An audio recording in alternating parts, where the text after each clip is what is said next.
withdraw your balance. Withdraw your balance. Balance hojii hojjenna hojii hojjenne saniif kafaltiin nuuf kafalamaa jedheera. Okay walii galleera. Withdraw gochuu ni dandeenyaa kan jedhuuf ammoo withdraw gochuu ni dandeessanii jedha. Maal jedhaa there is no expiration period for silver membership. Membershipidhaaf expired hin ta'u. Maaliif 0 tokko maximum nu kenneedhaaf umurii guutuudhaa hojjenne it is meaningless. One time expired date hin qabu jechuudha. Garuu gold fi platinum yoo kan fudhannu ta'e valid for only 1 month.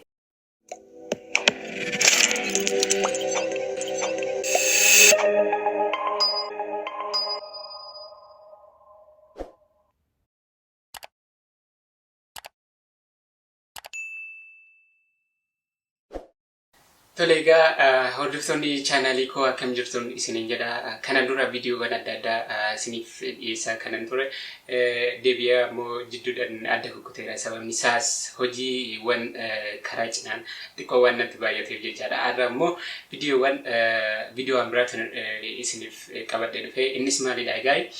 Namoonni baay'een karaa keessatiin hojii onlaayinii akkamitti eegallaa kannaan jedhanii jiranii yeroo baay'ee bilbilaanis kannaa bilbilanii jiranii normally isa kanarratti highlightii dubbadhee viidiyoo biraatiin detailii kan ilaallu ta'a jechaadha. Tolega yoo Google search yookaan immoo YouTube irratti ilaaltan ta'e jechaadha. Top 10 freelance website maal jettanii search gochuu dandeessan jechaadha. Isaarraa ka'ee akkasumas immoo experience kan kootirraa ka'ee maaltu gaariidha kan jedhuun isinii qabadhee dhufe. Tokkoffaarratti Upwork recommend godha. Upwork freelance website kun jechaadha. Baay'ee kan namatti toluu fi haala salphaadhaan kan irratti hojjechuu dandeenyudha jechaadha. Inni biraa ammoo guruu kan jedhu ni jira. freelance.com kan jedhu jira. fiverr.com kan jedhu jira. Akkasumas karaa LinkedIniitiin yoo profaayilii keessan create gootan karaa saniinis hojiiwwan adda addaa hojjechuu dandeessu jechaadha. Kanaaf websaayitoota armaan olitti akkuma isiniif maqaalee jechaadha. Isa saniif dandeettii namoonni hin qabaanne jiranii akkasumas dandeettis ammoo qabaatanii kan hojjechuudhaaf fedhii qaban hin jiru jechaadha.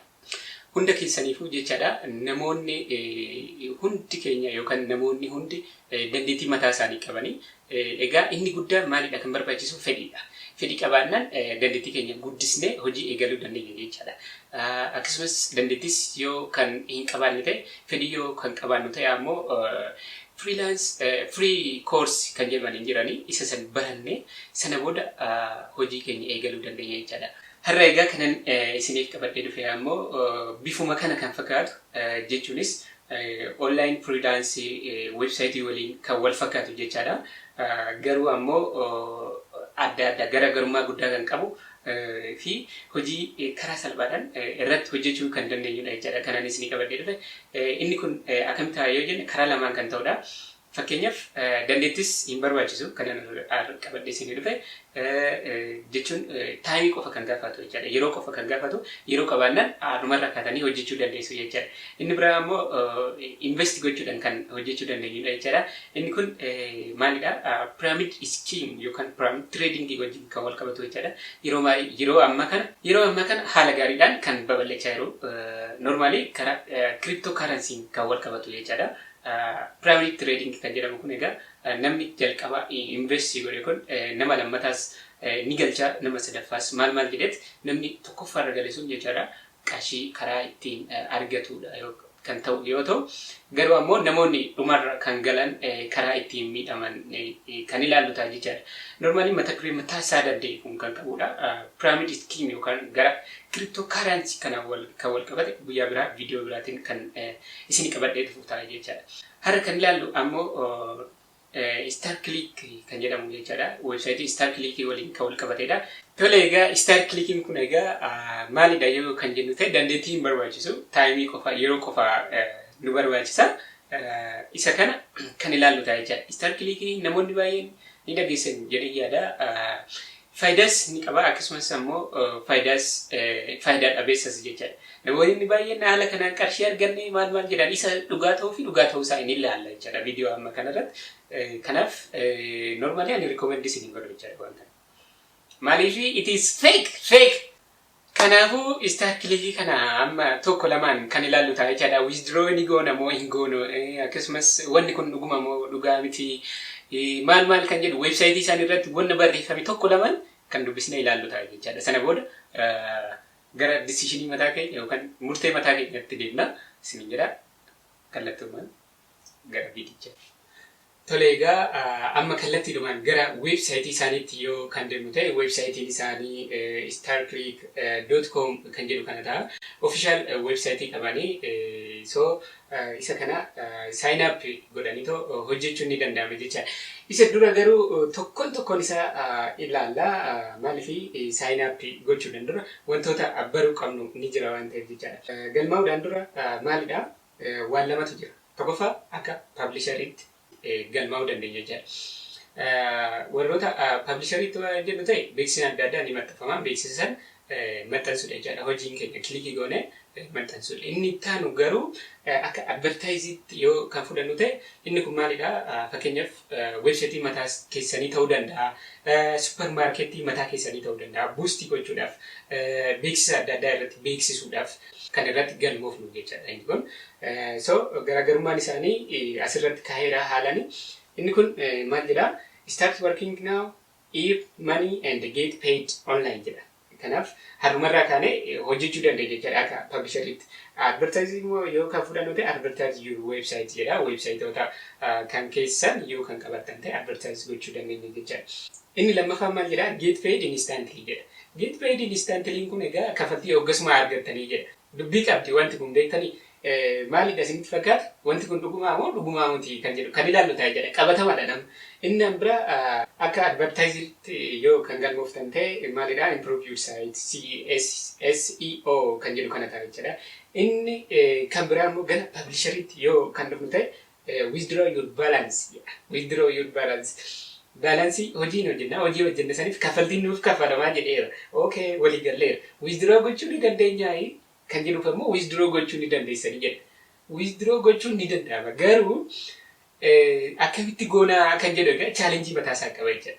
Chaalenjii mataasaa qaba. Wanti kun sobas ta'uu danda'a baay'ee isa kana ni ilaalla jechuudha. Kanaaf inni itti aanu pay only for clicks jedha. Pay only for clicks kan jedhu kun ammoo warroota advertise gochuu barbaadan supermarketii yookaan immoo weebsaayitii mataa isaanii advertise warroota godhan namoonni kilikii tokko qofa yoo godhaniif isaantu kaffalaaf malee hin kaffalamuuf jechaadha. Kanaaf inni dhumaa maal jedha? Quick and start free jedha. Ammuma kan eegaluu dandeenya jechuudha. Ammuma kana eegaluu dandeessan isiniin jira. Inni itti aanu immoo advertise akka advertise kan galmoofnu ta'e minimum deposit USA $5 $5 depositii gochuu qabdanidha. Depositii goonet beeksisan isa buustii godhanna jechuudha. Supermarketis maallis ta'u waan baay'eetu jira waan ta'eef isa san haala saniin ilaaluu dandeenya jechaadha. Egaa garaagarummaan isaanii kana fakkaata. Amma kallattumaan sign up warroonni goone sign up gootanii sign in godhuu dandeessanii. Ani normaali sign in waanan godheef kallattumaan gara sign in kan jedhu kanatti hin deemaa jechaadha. Sign in.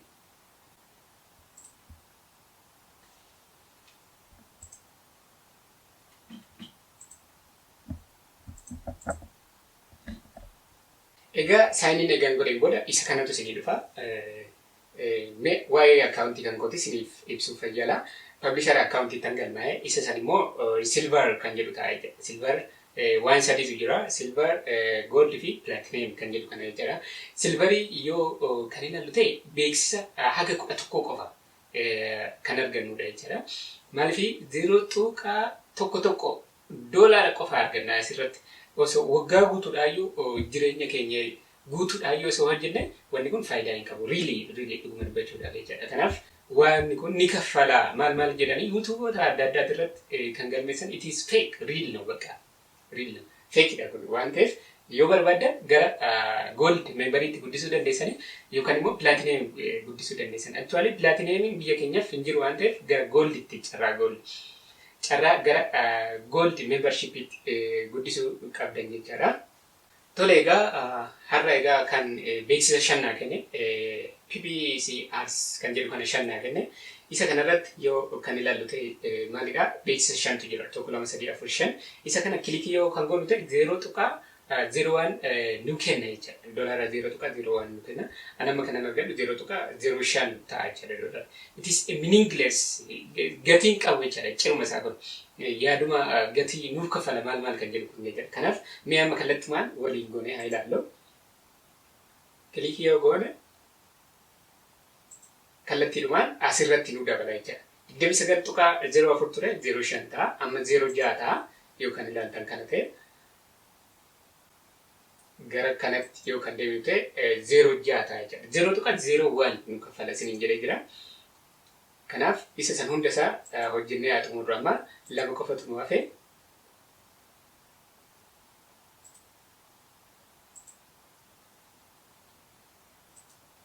Normally xumurree jirra jechaadha. Normally xumurreerra. Maal jedhaa? Well done jedha. You finished the arts available for silver membership.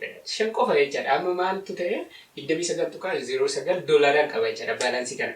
Egaa isa kana silver membershipidhaan osoo hin taane kana fide gold membershipidhaan kan fide jechaadha. Isa san maaliif akka silveriitti deebi'a immoo inni ilaalla jechaadha.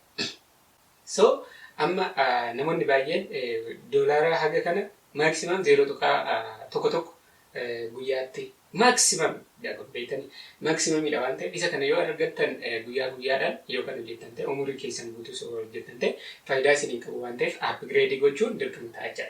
Upgrade gochuudhaaf immoo maaltu barbaachisaa kan jedhu immoo waliin kan ilaallu ta'a jechuudha. Upgrade kan jedhu kana tuqxanii so isa kana akkuma ilaaltan akkaawuntii sadiitu jira. Maal jedhaa you can upgrade your account to gold membership or platinum membership. Maalifi silveriin normally free dha waan ta'eef jechaadha. Gold membership upgrade gochuudhaaf maal jedhaa 29 barbaachisa jedha. Doolaara 29.95 barbaachisa. Platinum yoo kan fudhannu ta'e 69.99 barbaachisa. An actually naannoo doolaara 20 ta'in upgrade kan godhe. Waan kana jechaadha. Amma naala gaddeebi'ee malee jechaadha. Mee garaagarummaa isaanii tokkoon isaanii kan ilaallu. Silver membership yoo ta'e limits as ta'a. Beeksisni adda addaa limitationii qaba jechaadha. Maximum 0.11 kan nu kennu isa san immoo 0.11 doolaaridha jechaadha. Asirratti yoo kan fudhannu ta'e all available as jedha. Inni kunis limitationii qaba actually.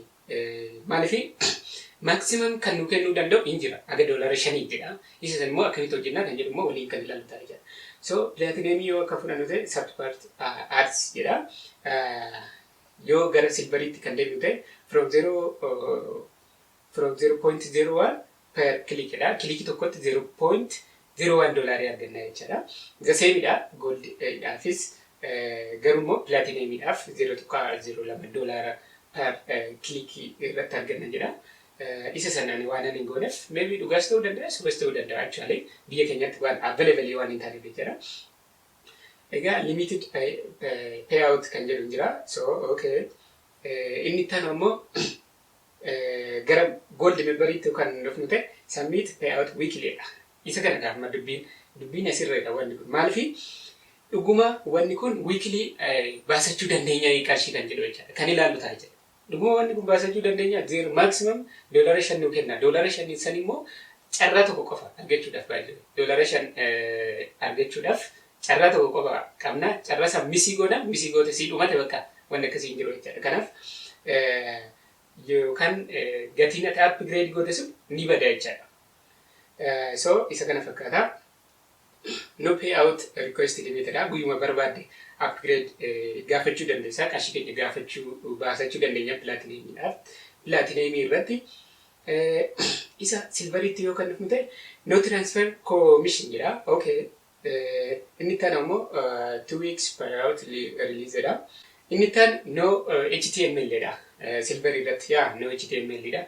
Golden irratti yoo kan dhufnu ta'e HTML koodiin jira. HTML koodiin kun maaliif nu barbaada? Maaliif nu barbaachisa? Fakkeenyaaf